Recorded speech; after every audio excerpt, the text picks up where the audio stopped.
আসসালামু আলাইকুম। আমি নাইম আহমেদ আজকে একটি গুরুত্বপূর্ণ বিষয় নিয়ে আলোচনা করব।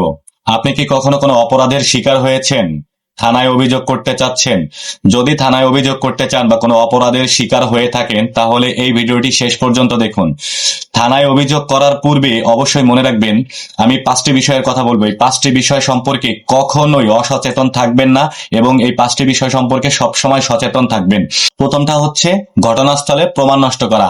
আপনি যে বিষয় নিয়ে অভিযোগ করতে যাচ্ছেন বা যেই বিষয় সম্পর্কে থানায় জানানোর জন্য বা অভিযোগ করার জন্য, সেই ঘটনাকে কেন্দ্র করে কোনো ছবি, ভিডিও বা ওই স্থানে থাকা কোনো প্রমাণাদি নষ্ট হতে পারে, এইরকমটা যাতে না হয় এদিকে সতর্ক দৃষ্টি রাখবেন। সেটা যেন আলামত যেন সংরক্ষিত থাকতে বা আপনি সংরক্ষণ ভালোভাবে করে রাখতে পারেন, এই বিষয়টাতে নজরদারি করবেন।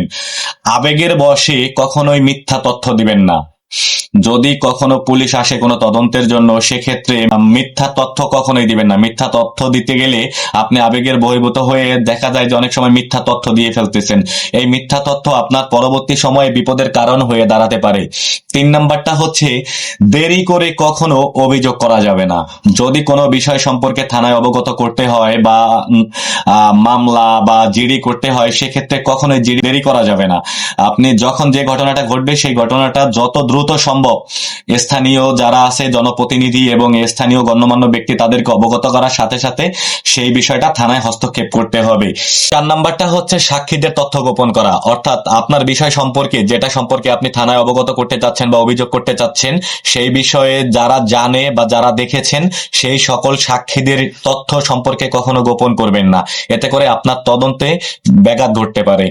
5 নাম্বারটা হচ্ছে সামাজিক যোগাযোগ মাধ্যমে আপনার সম্পর্কিত, অর্থাৎ আপনার এই ঘটনা সম্পর্কিত কোনো তথ্য অগ্রিম ছড়াবেন না।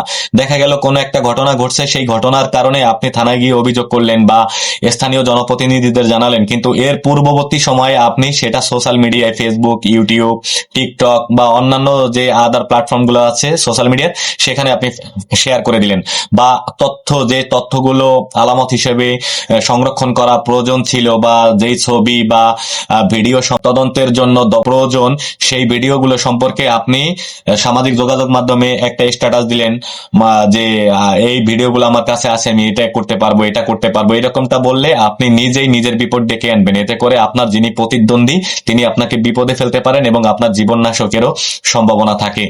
সবসময় মনে রাখবেন, আইন জানতে হবে, আইন সম্পর্কে ধারণা নিতে হবে, আইনের প্রতি শ্রদ্ধাশীল থাকতে হবে, আইন সম্পর্কে সচেতন থাকতে হবে। আইন সকলের জন্য সমান এবং যদি আপনি আইনি লড়াইয়ে যদি অক্ষম হয়ে থাকেন, আপনার সক্ষমতা না থাকে, অর্থাৎ আর্থিক টানাপোড়েনে থাকেন, যে আপনি যে মামলাটা করবেন সেই মামলায় আপনি লড়তে পারতেছেন না, সেক্ষেত্রে লিগ্যাল এইড এবং বিভিন্ন মাধ্যম আছে যেটা আপনি জানবেন। আমার পূর্ববর্তী ভিডিও আছে, সেখানে দেখলেও আপনি জানতে পারবেন যে কিভাবে বিনামূল্যে আইনি সহায়তা পাওয়া যায়। সেই ভিডিওটা দেখলে আশা করি বুঝতে পারবেন। তো সবাই খুব বেশি ভালো থাকবেন। আসসালামু আলাইকুম।